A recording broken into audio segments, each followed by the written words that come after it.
সর্বপ্রথম আমি রেগুলেটরটি কানেকশন করব। সেটি হচ্ছে আমি এখানে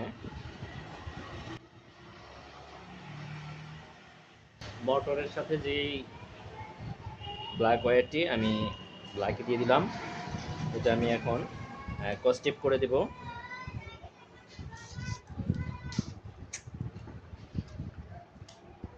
এর কাজ আমার শেষ।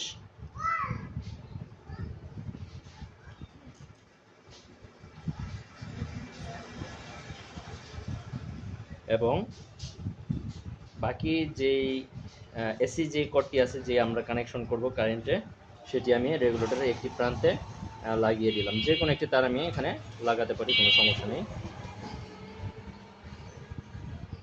এটাও আমি কস্টেপ করব।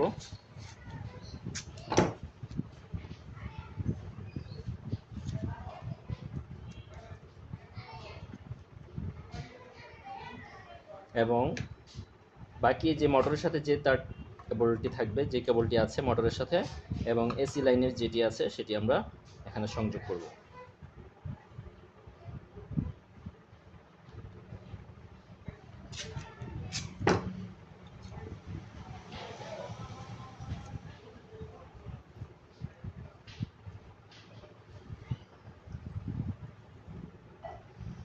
তো হয়ে গেল আমার এই কানেকশন।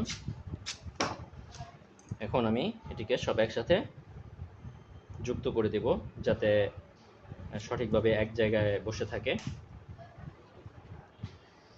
পরবর্তীতে আমি ফ্যানের ভিতরে যেই রেগুলেটরের জায়গাটি আছে সেখানে সেট করব।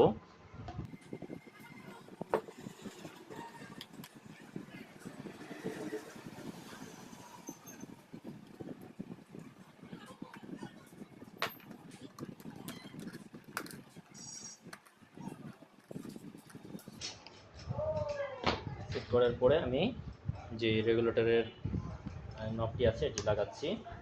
এটি হচ্ছে রেগুলেটরের। তো এখন কানেকশন আমরা একবার লাইন দিয়ে দেখব যে আমাদের যে আমি যে কানেকশনটি করেছি এটি ঠিক আছে কিনা। এটি একবার চেক করব যে রেগুলেটরে কাজ করছে কিনা। তো এখানে আমি একটা বোঝার জন্য আমি এখানে কাগজ দিয়ে নিয়েছি। এখন আমি লাইন দিচ্ছি। তো আমার রেগুলেটরটি বন্ধ। আমি রেগুলেটর অন করছি। দেখুন এখানে কিন্তু আমার কমছে, বাড়ছে, বাড়ছে, কমছে। রেগুলেটর আমার কন্ট্রোল হচ্ছে, কমছে, এটা কমে ঘুরছে এবং বাড়ছে। তার মানে রেগুলেটর ওকে আছে। তো এখন সেট করব। সেট করার ক্ষেত্রে এখানে অবশ্যই খেয়াল রাখতে হবে যাতে ওয়্যারটি টান না লেগে যায়, সেভাবে ব্যবস্থা রাখতে হবে। যেহেতু এখানে রেগুলেটরের কানেকশন আছে।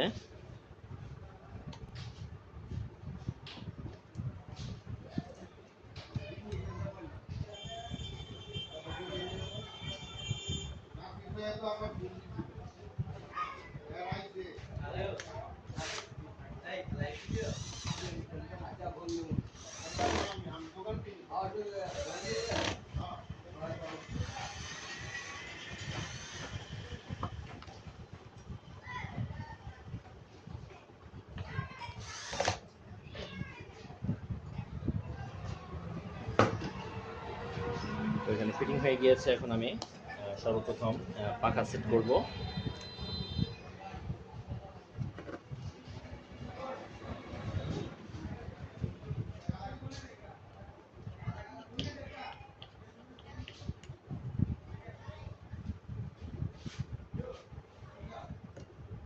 দেখি একবার আমরা চালাই। আমি চালিয়ে দেখব যে এটি কী ধরনের স্পিড হচ্ছে।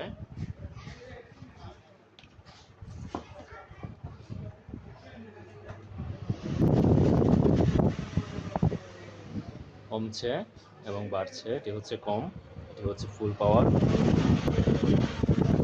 এটি হচ্ছে হাই স্পিড। তো এভাবে সেট করলেই মোটামুটি ফ্যানগুলো চলে যাবে।